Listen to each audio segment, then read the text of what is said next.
My husband faked a mental breakdown to ask for a divorce. He said he needed peace. I thought he needed help. I watched him tremble, stutter, cry, the perfect portrait of a man drowning in sadness. But later that night, I saw his reflection in another woman's window, laughing, whole, alive. The neighbor next door. Her name was Ava Lane. She used to borrow sugar, wave from her porch, compliment my roses. Now she was the reason my husband suddenly couldn't breathe in our marriage. When he said he was checking into therapy, he was checking into her bed. When he told me he couldn't sleep, he was whispering in her ear. And the day I signed those divorce papers, thinking I was saving his sanity, he was planning a wedding. Their wedding. I didn't cry. I didn't scream. I just smiled, quietly.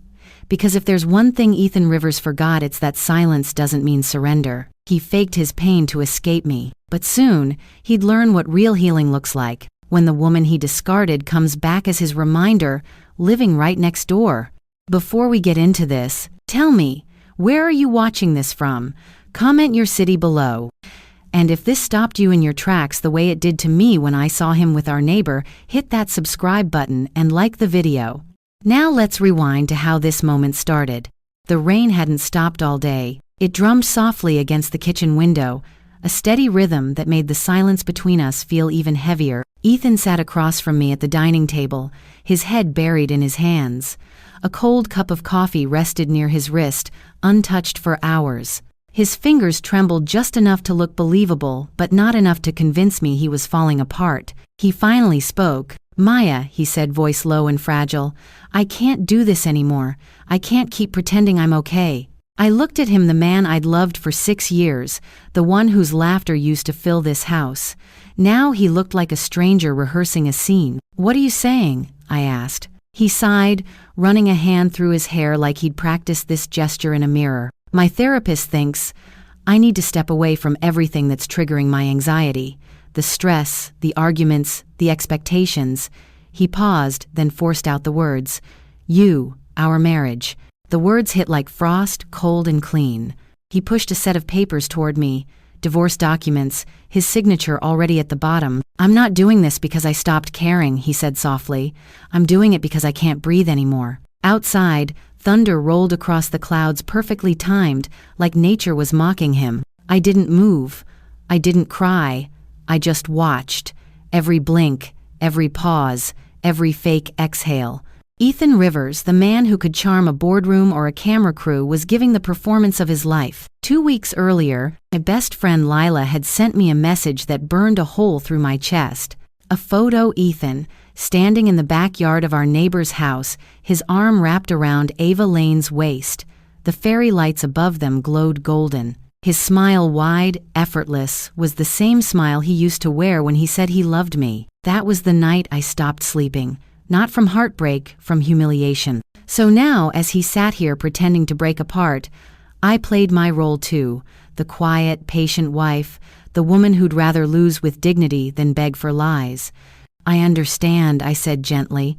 He blinked, startled. "You do?" I nodded, keeping my voice steady. "If your health depends on peace, I won't be the reason you can't find it." Relief flooded his face so fast it almost made me laugh. He reached across the table, covering my hand with his. "You're doing the right thing, Maya. You deserve to." The rain stopped 3 days after Ethan left. Seattle's sunlight slipped shyly through the clouds, warm but fragile, the kind of light that feels like false hope. I remember standing in the kitchen that morning, stirring my coffee, staring at the 2 empty chairs across the table, his chair and mine. His still had a faint dent in the cushion, and a coffee ring he always promised he'd clean. The sight made me feel something I didn't expect. Not grief, not nostalgia, just exhaustion. People say heartbreak is loud. For me, it was silent, like living inside a soundproof room. I filled the days with small rituals, opening the curtains, feeding the cat, replying to work emails I didn't care about. My life became mechanical, a series of quiet movements designed to keep me from thinking. Then one afternoon, Lila showed up at my door. She didn't knock gently, she pounded like someone bringing bad news. "Maya," she said, stepping inside before I could speak, "you need to sit down." My pulse quickened. "What happened?" She pulled something from her purse and set it on the table, a creamy white envelope sealed with gold foil. For a second, I thought it was one of those charity invitations I used to get with Ethan, corporate dinners, donor galas. Then I saw the embossed names: Ethan and Ava, a celebration of love. Date: June 18. Venue: Lake Union Gardens. My vision blurred for a moment. The edges of the paper rippled under my fingertips. Lila's voice softened. "I'm sorry. I thought you should see it before it spreads around." I sat back, staring at the envelope. The words felt unreal, like they belonged to someone else's life. "They're getting married?" Lila nodded. "Next month." A humorless laugh escaped me. They didn't even wait for the ink to dry. It was grotesque, the speed of it, how easily he could rebrand betrayal as romance. The same man who said he needed therapy to heal from pressure was now healthy enough to plan a wedding by the lake. Lila sat beside me, her hand resting over mine. "You don't have to be strong right now." But I wasn't being strong, I was being still. There's a difference. Strength fights, stillness plans. I folded the invitation neatly and slid it into the drawer beside the divorce papers. Both belonged in the same grave. That night, I couldn't sleep. The walls felt too thin, the silence too loud. Around midnight, I stepped out into the backyard. The air smelled like rain and lavender, the scent Ava loved. Her kitchen light was still on next door. Through the thin curtains, I could see her silhouette, hair tied up, wearing one of Ethan's shirts, laughing at something on her phone. My chest tightened, not from jealousy but from realization. This was her victory dance, the kind women like Ava perform when they think they've won the man. I should have felt broken. Instead, I felt oddly calm, because I knew one thing for certain: everything built on lies eventually collapses. I whispered into the cool air, "Enjoy it while it lasts." A week later, I found myself driving to Lake Union Gardens, the venue printed on their invitation. I told myself I just wanted to see it, to understand where the fairy tale was going to take place. It was breathtaking roses in bloom, a stone arch over the water, twinkling lights strung across the trees. I stood behind the gate, blending into a crowd of strangers touring the grounds. The wedding planner was explaining something to a young couple in front of me, Ava and Ethan. He had his arm around her waist, smiling wide. She leaned into him, her laughter echoing softly. If it weren't for the memory of his lies, I might have mistaken them for love. My stomach twisted, not from pain, from disgust. He glanced around the garden, and his gaze brushed mine just for a second. I don't think he recognized me right away. I was wearing dark glasses, hair pulled back, no makeup. When realization flickered in his eyes, I smiled slow, deliberate. He froze. His arm slipped from around Ava's waist. I turned and walked away, my heels clicking against the stone path, the rhythm of my calm drowning out the sound of their laughter behind me. That night, I sat in my father's old study. His leather chair still smelled faintly of cedar and old books. On the desk sat his framed photo stern, kind eyes staring back. He had always said, "Truth doesn't rush, Maya. It waits for the right stage." I opened his journal, the one he'd left me after he passed. Between the pages, tucked like a secret, was a note he'd written years ago. "When you find yourself betrayed, don't chase the lie. Stand still. It will circle back to expose itself." I exhaled slowly, letting his words settle. And in that moment, I stopped wishing for closure. I started preparing for clarity. Because betrayal, no matter how neatly disguised, always leaves fingerprints. And Ethan's were everywhere: on the money he withdrew, the stories he told, the paper trail he thought no one would notice. Let him marry the neighbor. Let them dance under fairy lights and drink champagne by the lake. Because one day soon, the storm he created would find its way home. And when it did, I wouldn't need to shout, cry, or beg. I'd just open the door and let the truth walk in. The weeks after Ethan's wedding passed like static, quiet, endless, suffocating. Seattle's sky stayed gray, as if it too refused to move on. I stopped counting the days and started counting the silences. How many mornings passed without his voice? How many nights the air stayed still instead of filled with his soft lies? It should have felt lonely. It didn't. It felt clean. But peace never lasts long when betrayal is unfinished. One evening, while sorting through our old documents, I found a folder labeled Insurance, Health and Therapy. I almost tossed it aside, but something a whisper of instinct told me to open it. Inside were bills from a Dr. Rowan West, sessions listed every Wednesday for 6 months. Only, I remembered every Wednesday. Ethan was always home, playing music, watching TV, pretending to meditate. A chill crawled down my spine. The clinic address printed on the letterhead was familiar too, a building near Pike Place Market, right beside the Flower District. I decided to see it for myself. The next day, I drove there. The office door had no nameplate, no sign of practice, just an old wooden plaque that read, West Consulting Real Estate Appraisal. I stood there for a full minute, my breath fogging the glass. Real estate, not therapy. He hadn't even tried to hide it well. I walked into the cafe across the street, ordered black coffee, and sat by the window watching the building like it might start confessing. It didn't, but my phone did. I scrolled through old messages. Ethan, heading to therapy, don't wait up. Another, Rowan says I'm making progress. And one more, Rowan thinks the pressure is triggering my anxiety again. I might stay out tonight. All lies, every word. For months, he'd used a fake therapist, probably a friend, to make his escape look noble, and I had pitied him. I pressed the phone against my chest and laughed quietly. It wasn't a bitter laugh, it was sharp, precise, like something breaking cleanly in half. That was the moment the numbness cracked. I wasn't going to be the silent wife who disappears into the background of her own story. Not anymore. I called my father's old lawyer, Julian Frost, a man whose calm voice had guided me through my father's estate after his death. When he picked up, I didn't waste time. Julian, I need your help. It's about Ethan. A pause, then a sigh. I was wondering when this call would come. He invited me to his office the next morning. The city was still asleep when I arrived, fog rolling off the water, the streets slick with rain. Julian's office smelled like cedar and old paper. He motioned for me to sit, his expression unreadable. What did he do? I handed him the folder. He forged therapy receipts, lied about treatment. He's hiding money too. I just don't know where. Julian flipped through the papers slowly, his brow furrowing. Did he handle any of your joint accounts before the divorce? I nodded.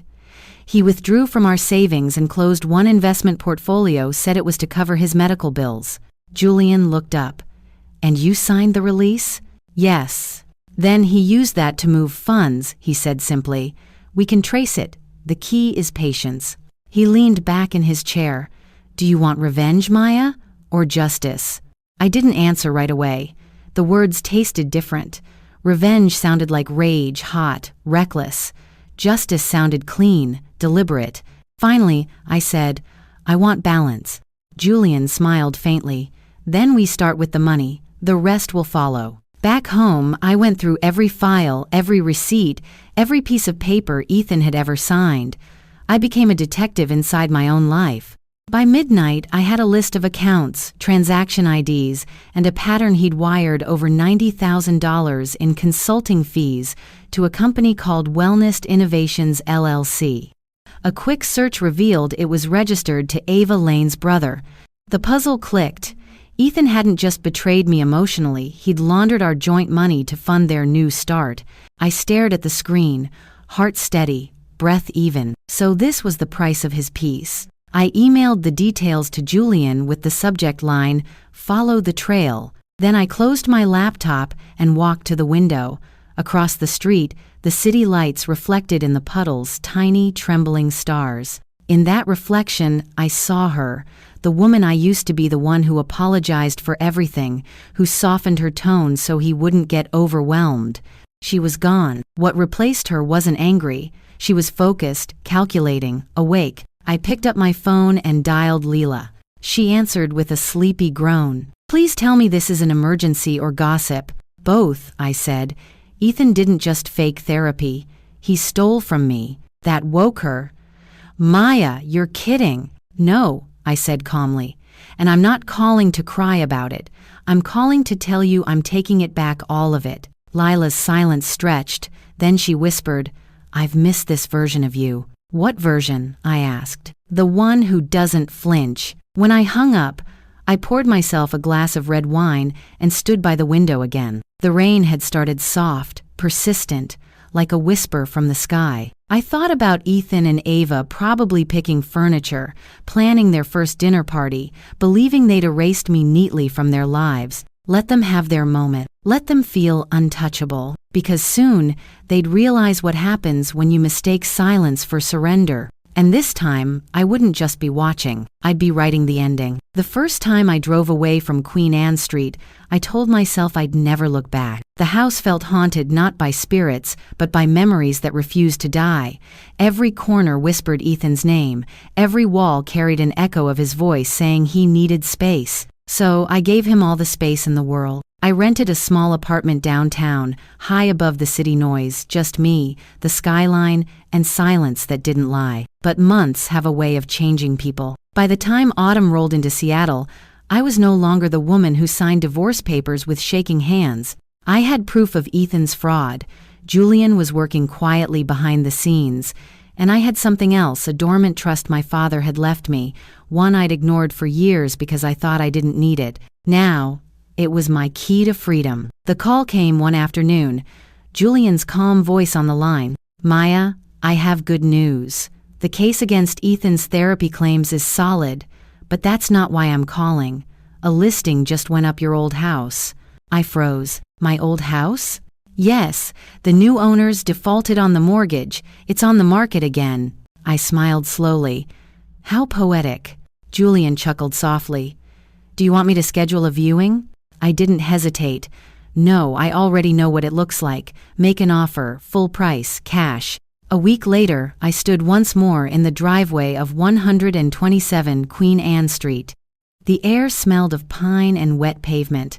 The house looked exactly the same, pale gray siding, ivy climbing the porch rail, the window boxes still blooming.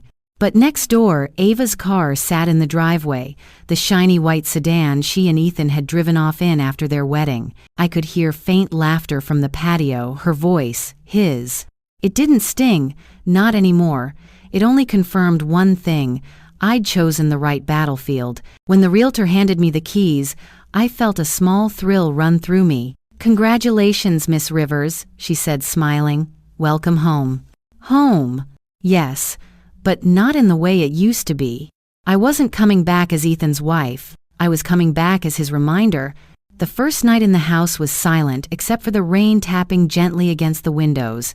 I unpacked only what mattered: my father's journal, my laptop, a single framed photo of him in his judge's robe. I made tea, sat by the window, and stared at the faint glow from next door. Through the curtains, I could see Ava setting the dinner table, Ethan pouring wine. Their laughter floated faintly across the yard, a distorted echo of my past life. I took a slow sip of tea and whispered, "Enjoy it, darling, it's temporary." The next morning, I met Ava for the first time since the divorce. She was walking out to collect a package, dressed in pale yellow, her hair tied neatly. When she noticed me standing by my car, her steps faltered. "Maya?" she said, voice thin. I smiled, calm and deliberate. "Ava, it's been a while. I didn't know you'd moved back." "I didn't plan to," I said lightly, locking my car. "But this street holds memories. It felt appropriate." Her smile twitched, unsure whether to be polite or panic. "How's married life?" I asked, my tone soft but slicing. She blinked. "Good, really good. We're happy." "I'm glad," I said, nodding. "You deserve peace. Both of you." Her eyes flickered. She knew exactly what that word meant. Peace. The same excuse Ethan had used to abandon me. She mumbled a goodbye and hurried inside. A curtain shifted in their living room, Ethan, watching. I lifted my chin slightly and waved. He didn't wave back. Over the next few weeks, I began renovating the house. Contractors came and went, hammering, painting, installing new floors. The noise carried the steady sound of rebirth. I turned my father's old study into an office. Not for law, but for purpose. With Julian's help, I began the paperwork for my foundation. The Haven for Healing, a counseling space for women rebuilding after emotional trauma. It wasn't about revenge anymore. Not entirely. It was about transformation, about proving that what broke me could also build me. Word spread quickly. The local paper wrote a feature, "Divorcee Turns Heartbreak into Haven." My inbox flooded with messages from women who saw themselves in my story. And just like that, I became something Ethan never expected visible. One evening, as the sun dipped behind the trees, I caught sight of Ethan in the yard, fixing a fence panel that divided our properties. His movements were tense, distracted. I stepped outside with a glass of water and leaned on the railing. "Need help?" I asked casually. He stiffened, not looking at me. "No thanks, I've got it." "You always did like fixing things after breaking them," I murmured. He looked up, eyes flashing. "You really moved back here?" I tilted my head. "Seems that way." "Why?" I smiled faintly. "You left a mess behind, Ethan. Someone had to clean it up." He didn't reply. His jaw tightened, and he returned to the fence. The wood creaked under his grip, the only thing left between us. That night, I stood by the window, watching the glow from their kitchen fade. Their laughter wasn't as frequent now, the perfect couple act already cracking under its own weight. I whispered to myself, "The queen has returned," and for the first time in months, I slept soundly. The house didn't feel haunted anymore. It felt awake.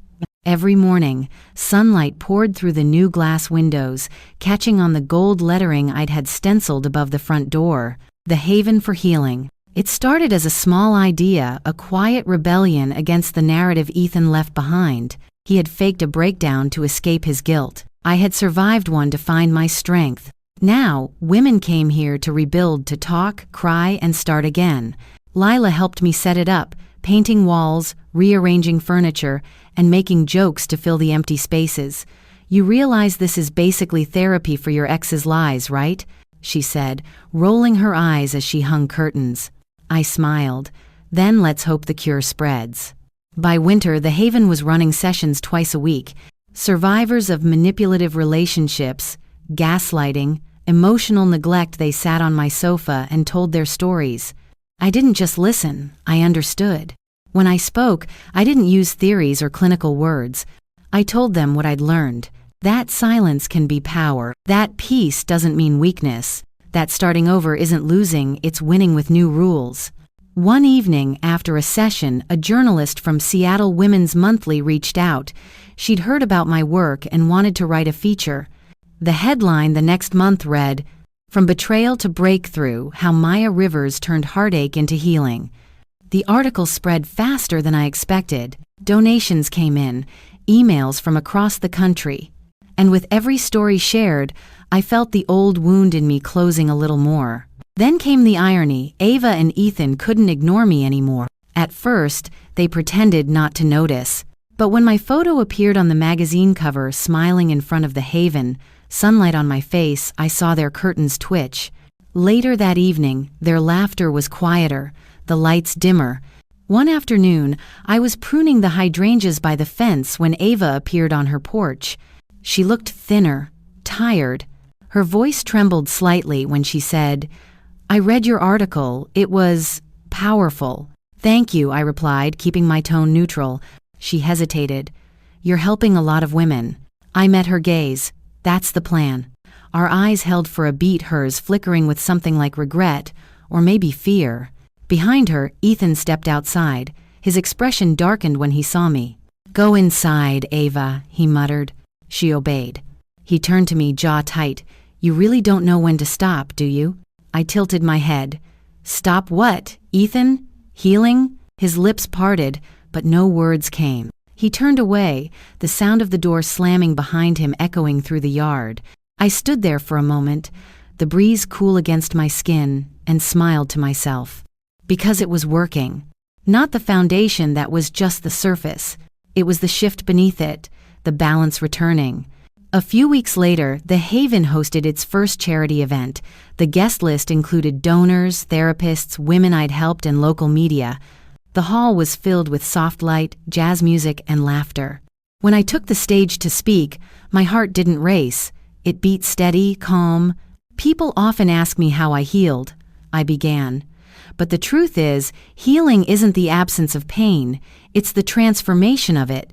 The same fire that burned me became the light that guided me home. The audience erupted into quiet applause. Cameras flashed. From the back of the room, I saw them, Ethan and Ava, standing together. I hadn't invited them, but of course, they came. Seattle society loved curiosity, and I had become one.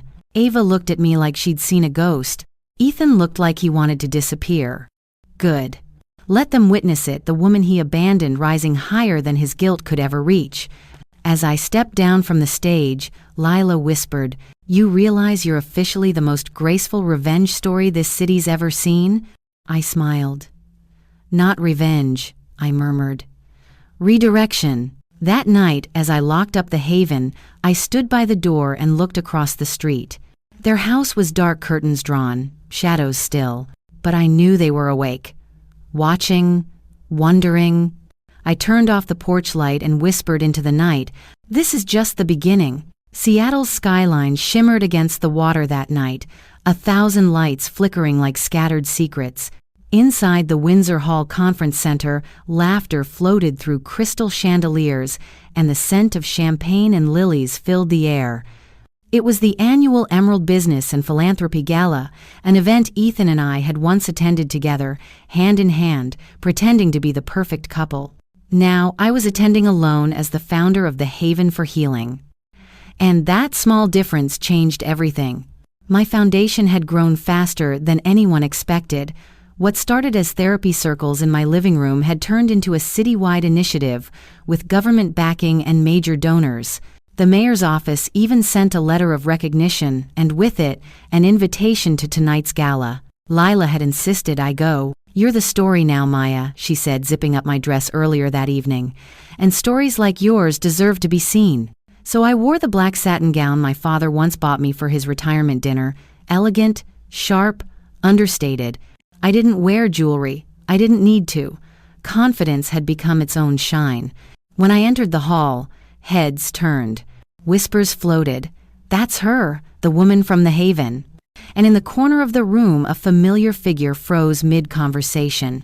Ethan Rivers. His hair was shorter now, his suit tighter, but his expression, that blend of charm and calculation, was the same. Ava stood beside him in pale silver, her smile polite but tense.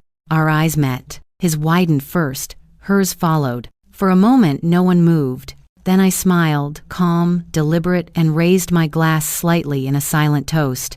He looked away.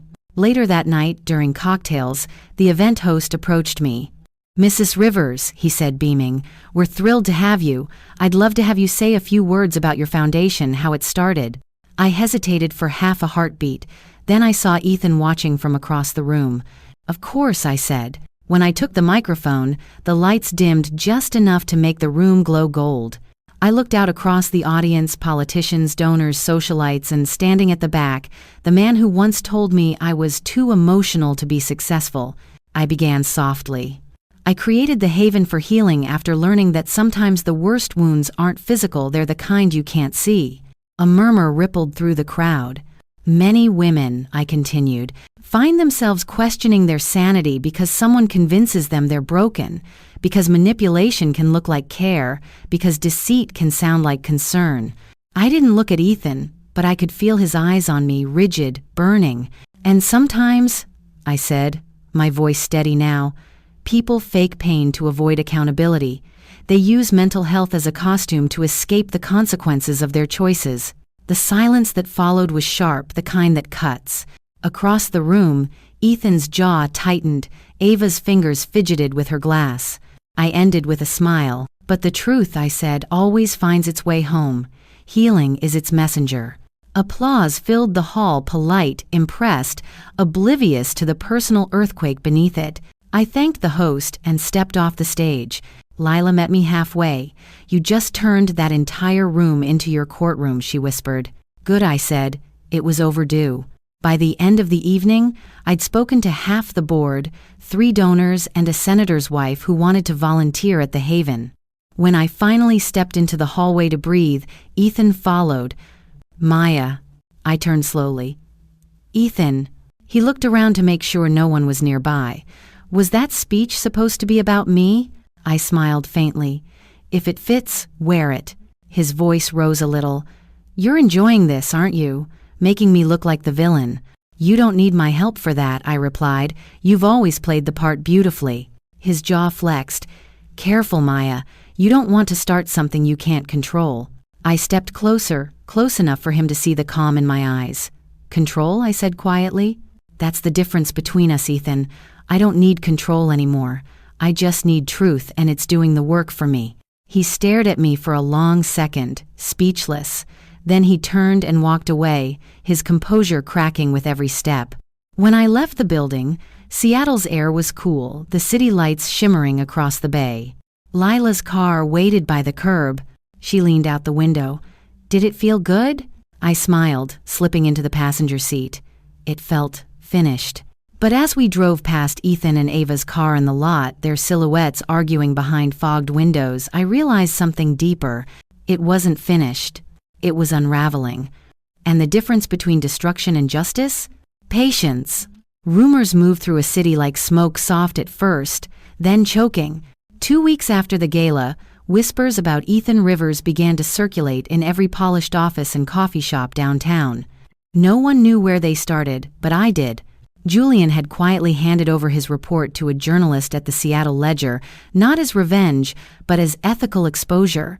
A handful of leaked financial records and an old email chain from Ethan's company were all it took. Within days, the headline appeared online. Local entrepreneur under investigation for insurance fraud and falsified health claims. The irony burned golden. The same mental health crisis Ethan used to gain sympathy was now the weapon undoing him. That morning, I stood on my porch, coffee in hand, watching the reporters gather at his gate. Ava peeked through the blinds, pale and frantic.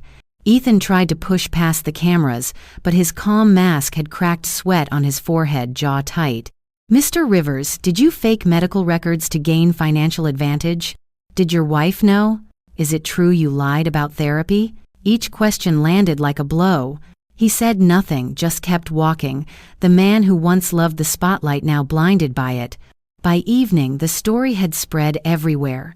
His company suspended him pending investigation. Sponsors withdrew. And for the first time since our divorce, the balance of power shifted completely. I didn't celebrate. I didn't gloat. I simply sat by the window and watched rain trace lines down the glass, like the world was quietly washing itself clean.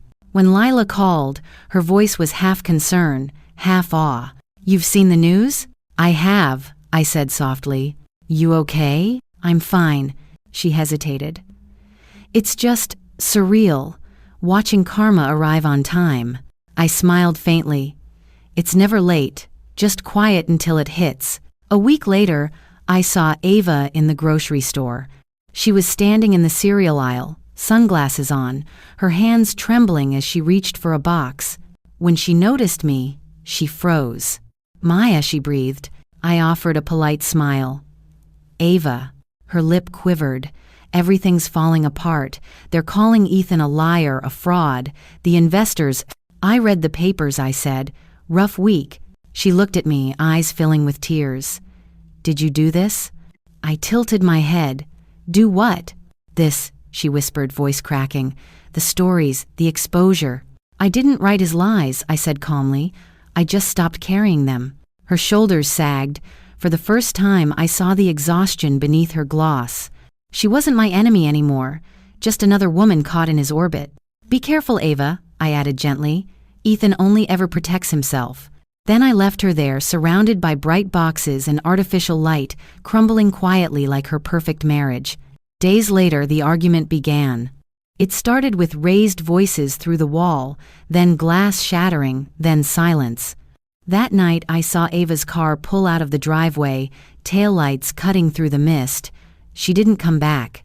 Ethan's house stayed dark for 3 days. On the 4th, I found him standing outside, rain pouring down, staring at his fence, the same one that divided our homes. His once crisp suit was wrinkled, his face hollow. Maya, he said hoarsely. Can we talk? I stepped onto the porch, the rain soaking the steps between us.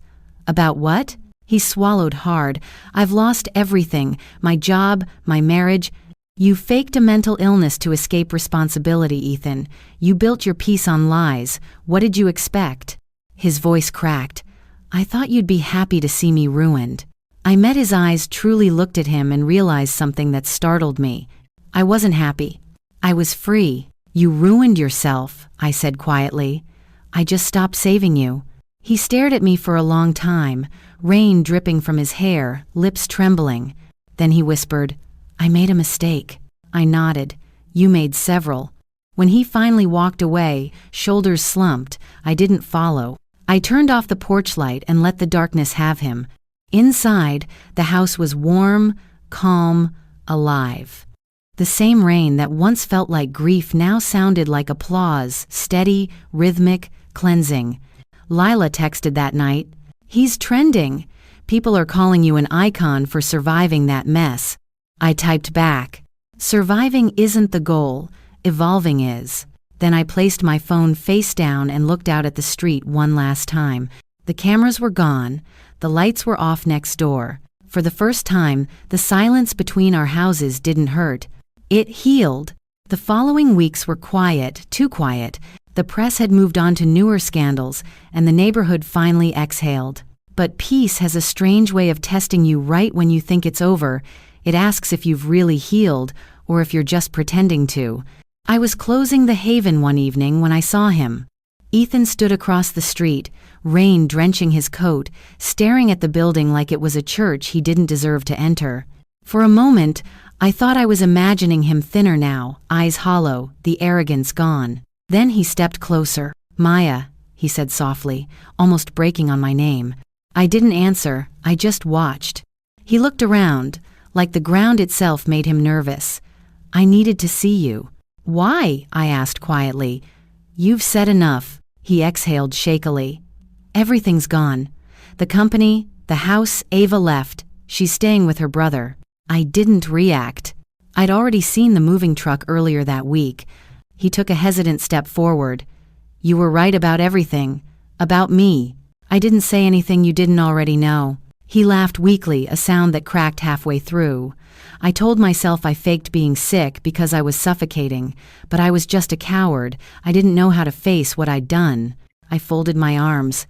And now you do? He nodded, eyes wet. I think I'm finally broken enough to see it. For the first time, I believed him. Not because I felt sorry for him, but because he finally looked real. We stood under the soft drizzle, two people who'd once shared a life and now shared only silence. Why come here? I asked. Because you're the only person who ever saw me clearly, he said, even when I didn't deserve it. His voice trembled. I don't expect forgiveness. I just needed you to know I'm sorry. There it was, the apology I thought I wanted.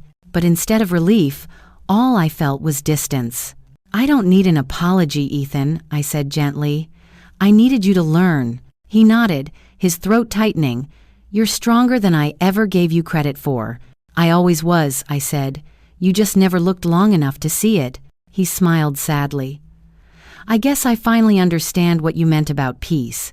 I tilted my head. What about it? That peace isn't running away. It's standing still and facing yourself. Something softened in me then, not affection, not pity, just clarity. For so long, I'd carried the idea that victory meant watching him crumble. But now, watching him break in front of me, I realized victory wasn't destruction. It was detachment. Do you ever miss us? He asked suddenly, voice small. I thought about the nights filled with laughter, the mornings we'd drink coffee in the kitchen window, the illusion of safety. Then I shook my head. I miss who I thought we were, I said, not who we actually were. He closed his eyes, nodding slowly, rain clinging to his lashes. A car passed, splashing water onto the curb. The sound made him flinch. You should get help, Ethan, I said quietly, real help this time. He gave a faint smile. Already started, real therapy, not lies, it's different. Good, I said. I hope you learn to forgive yourself someday. He looked at me, then really looked, and I saw gratitude flicker behind the exhaustion. Thank you, Maya, he whispered, for not destroying me when you could have. I smiled faintly. I didn't have to. You finally saw yourself. That's punishment enough. He gave a broken nod, then turned to leave. For a second, I almost stopped him not to talk, but to tell him one last truth. So I did. Ethan, I called. He paused. When you left, I thought I'd never find peace again. But I did, not by forgetting you, by forgiving myself for believing you. He swallowed hard, then nodded once more before walking away, disappearing into the mist. When he was gone, I stood there for a long time, the rain cooling my face. In the reflection of the haven's glass door, I saw myself calm, composed, unshaken. For the first time in years, I liked the woman staring back. I whispered to her, "You did it." Not because I'd won, but because I was free. That night, I opened my father's journal one last time. On the final page, in his steady handwriting, were the words, "Mercy is not weakness, Maya. It's mastery." I closed the book and exhaled. Now I understood. Mercy wasn't about saving Ethan. It was about saving myself from the person his betrayal almost turned me into. And as I turned off the lights and stepped outside, the rain had stopped. The city was still. And for the first time since everything began, so was I. Spring returned to Seattle quietly like an apology. The rain still came, but softer now, washing away what winter had left behind. The cherry blossoms bloomed again along Queen Anne Street, pale pink against the gray sky. I spent most mornings in the garden, pruning the hydrangeas, listening to the birds that had made the fence their new home. The same fence Ethan once repaired, the same one that used to divide me from him. Now it was just wood. No more boundaries, no more ghosts. The haven for healing had grown beyond anything I'd imagined. The city recognized it as one of the leading emotional wellness foundations on the West Coast. We had partnerships, outreach programs, new branches opening. But what mattered most weren't the numbers. It was the women. The ones who came through those glass doors broken and left whole again. Every time I watched them walk away stronger, I felt a quiet kind of pride, the kind that doesn't shout, just glows. One afternoon, as I watered the garden, a moving van pulled up next door.